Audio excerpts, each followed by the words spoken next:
Iblis itu yang ketemu sama Allah dan ketemu sama Nabi Adam, itu iblis. Tapi kalau syaiton yang kita selalu baca a'udzubillahi minasyaitonirrajim, itu bentuknya jin dan manusia. Jadi di samping-samping kita, kanan-kanan kita tuh syaiton tuh bertaburan. Dan yang paling berbahaya justru setan berbentuk manusia. Kadang berjilbab juga gitu. Ada rupa di atas. Tapi enggak yang di sini. Yang di sini solehah semuanya insyaallah. Yang tadi saya cerita tuh yang di Samudra Atlantik. Tapi katanya lagi numpang makan tengkleng di sini. Setan berbentuk jin. Itu kalau dengar azan lari, terkentut-kentut, kata Rasulullah. Tapi setan berbentuk manusia justru kentut dalam masjid.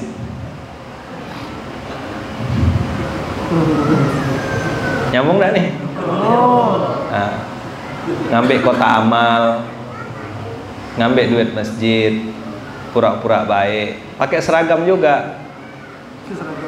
Pakai seragam. Harusnya dia mengamankan, justru dia diamankan. Harusnya dia mengadili, justru dia yang diadili.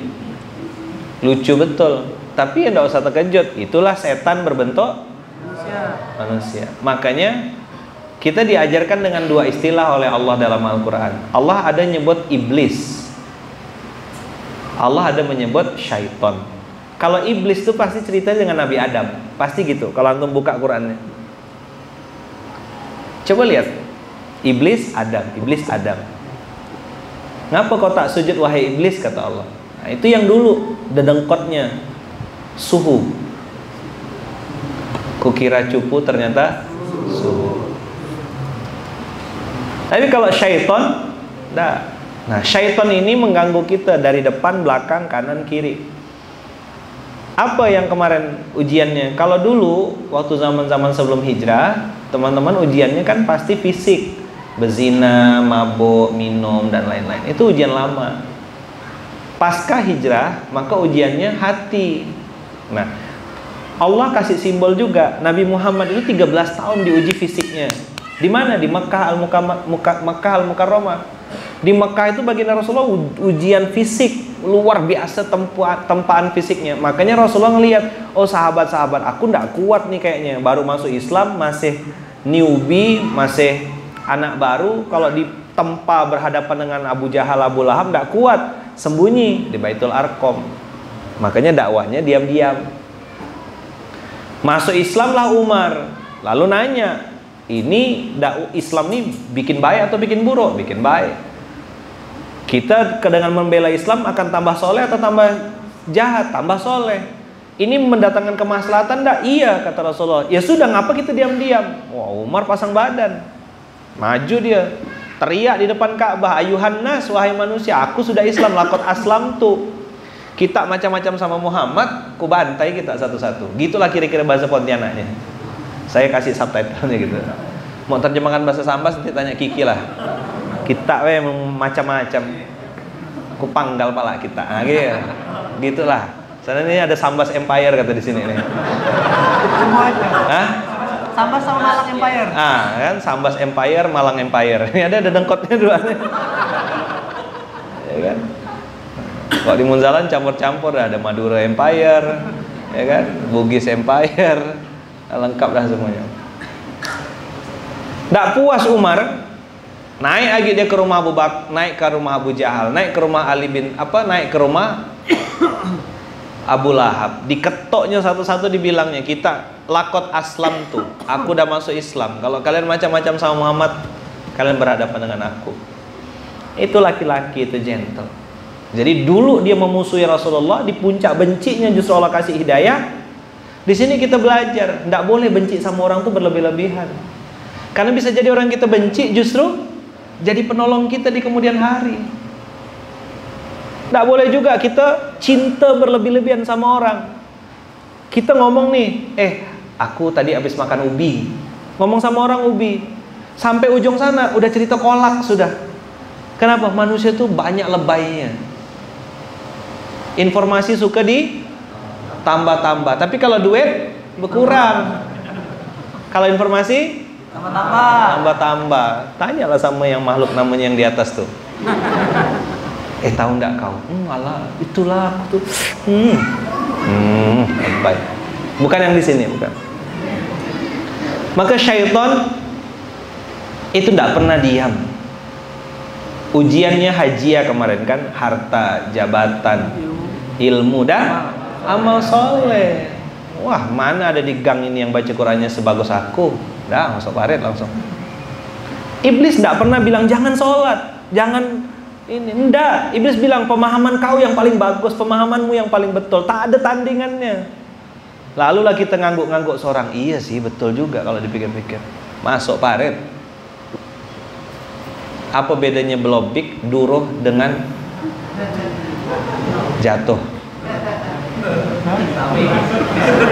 Beda. Tebuang, jatuh, duruh. Belobik. Tak paham kan?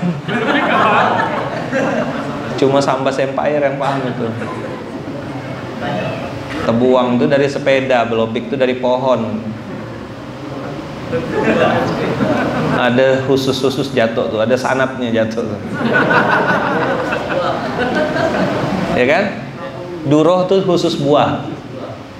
Buah durian, duroh gitu. Masya Allah. Nah, abang kakak yang baik.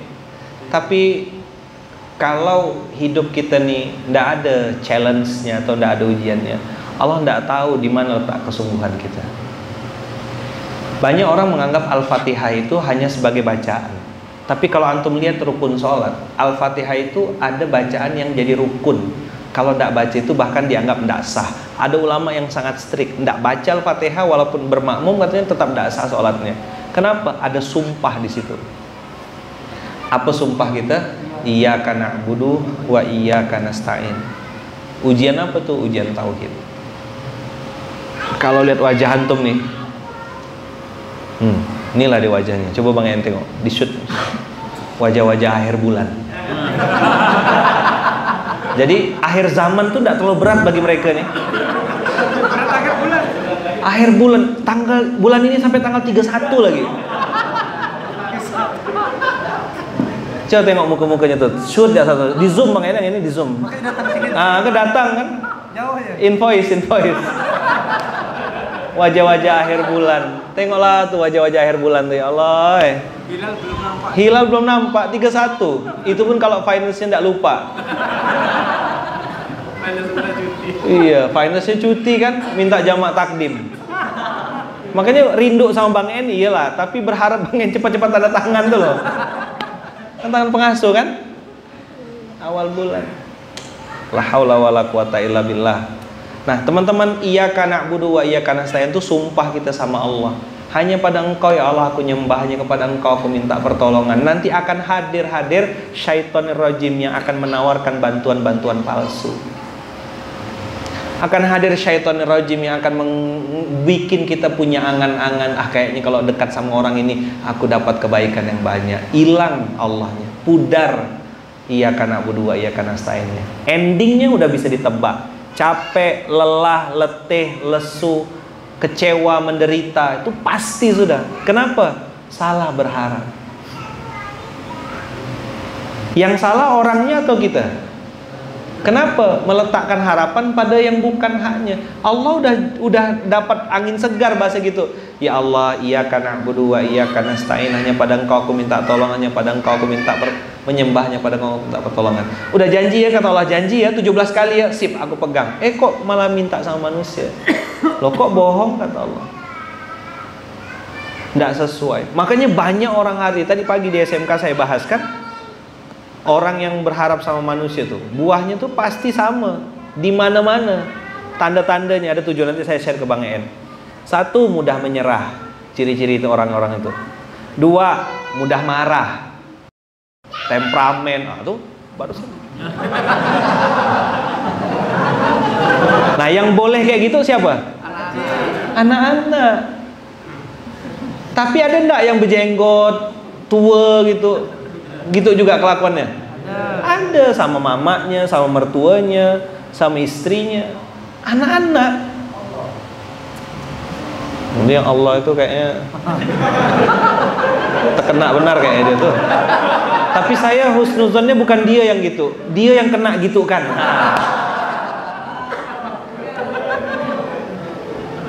Kan? Mantap ya Dan ya? Enak kan Dan? Dan nikah rasul lah seorang.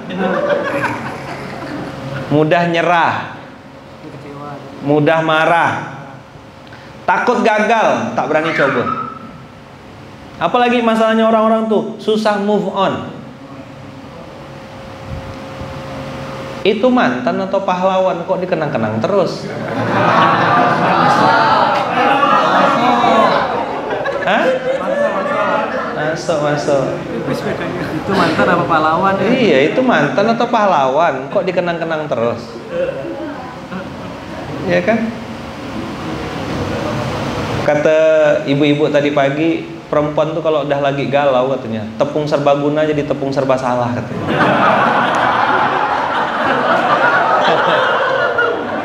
Tahu ndak kita tuh tepung serbaguna? Oh tahu. Untuk bikin apa tuh? Begitu udah galau pergi akhir bulan suami lupa transfer jadi tepung serba salah. Masya Allah. Ada yang nonton belum balik ya? Dewa kasihan. Udah ngumpul ya. Ya ini kajian akhir bulan Kang. Apalagi setelah susah move on, yang selanjutnya adalah terlalu mikirkan omongan orang. Jadi hidupnya tuh rapuh sekali. Orang puji-puji, dia pride, semangat. Begitu orang caci maki, langsung low, langsung down, langsung patah semangat. Tidak ada yang nge-like. Hidupnya disandarkan pada apa kata orang. Betul nggak? Rapuh sekali. Rapuh. Mudah menyerah, nanti saya kirim. Mudah menyerah, mudah marah, takut gagal, susah move on. Tadi itu kan, itu mantan atau pahlawan, kok dikenang-kenang terus.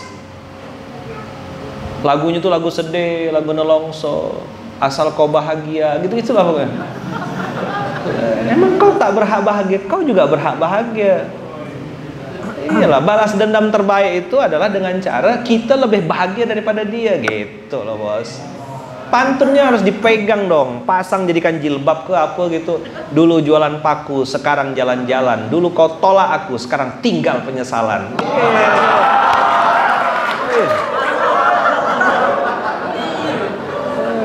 Mas Slamet gak usah mas, ada mbak di bawah. Kok Mas Slamet yang semangat? Iya. Ican hampir tadi, ingat Habibah tak jadi. Hampir Ican gini tadi, tak jadi. Can, memanglah kelakuan. Itu pantun untuk Bang En. Dulu kau tolak aku, sekarang tinggal penyesalan. Endi tak tahu di. Itu cerita Yahman ya berdua. Rahasia perusahaan ada di sini di. Nanti India Yahman kasih tahu kalau udah besar ya. Kita cerita berdua. Ingatkan Yahman nanti, nak ya. Takdir kan gitu. Laki-laki cemen. Kita bikin pantun dong. Dulu jualan paku, sekarang jalan-jalan. Terus? Dulu kotor aku. Terus? Bang En emosional sekali ngomongnya. Saya tuh mancing ya. Dari Mega Timur tadi saya siapkan pantun tuh. Untuk nyambut Bang En Haji. Kalau kita punya salah sama mantan, apakah perlu minta maaf? Enggak, rampok ya. Modus. Ada. Udah lah, disyukurilah tuh. Yang ada tuh pajak ditanggung pemenang ya. Niatnya mau silaturahim. CLBK, cinta lama belum kelar kan? Cinta lama belum kelar. Apalagi terlalu pikirkan omongan orang. Selanjutnya kalau berharap pada manusia, outputnya ndak mau salah dan ndak mau disalahkan. Orang ini suka lepas tanggung jawab. Ndak tahu, bukan aku, bukan saya. Pengecut, cowards. Itu yang disebut sama Rasulullah al-jubnu. Allahumma inni a'udzubika minal hammi wal hazani wa a'udzubika minal ajzi wal kasali Wa'udzubika minal jubni wal bukhl. Jubnun dulu kan, baru pelit kan. Nah, pengecut ini teman-teman, mental-mental lepas tanggung jawab. Bukan saya. Nggak berani pasang badan, nggak berani di depan, maunya sembunyi bersembunyi di balik kesalahan. Orang-orang begini tidak akan pernah muncul di permukaan. Kenapa begitu? Hilang tauhidnya, nggak punya keyakinan bahwasanya ketika diambil tanggung jawab Allah pasti nolong, kan gitu. Allah pasti tolong, bos. Antum-antum yang hari ini mengambil beban, mengambil tanggung jawab, biar saya yang maju, biar saya yang ngurus. Antum dimuliakan Allah, diangkat derajat sama Allah. Dibuka jalan nggak? Jalan. Terasa nggak? Siapa yang pernah ngerasa ngambil tanggung jawab lalu Allah bukakan jalan dari arah yang nggak pernah kita prediksi? Tapi kalau pengecut, hidupnya selfish. Yang penting aku seorang, makan aku seorang, anak istri aku seorang, hidup aku seorang. Begitu nggak? Nah, tengok rezekinya, TGM, tak ada macam mana. Pelit. Itu buat awalnya apa? Pengecut, nggak berani tanggung jawab, takut keluar duit. Alhamdulillah ada yang bayarkan. Orang-orang begini sampai kapanpun hidupnya pasti begitu ya. Tapi kalau dia berani keluar, berani berkorban tadi itu. Jadi pelit itu, bro. Buah awalnya dari doa Rasulullah tadi al-jubnu. Berawal dari rasa pengecut. Nggak mau salah, nggak mau disalahkan, lepas tanggung jawab.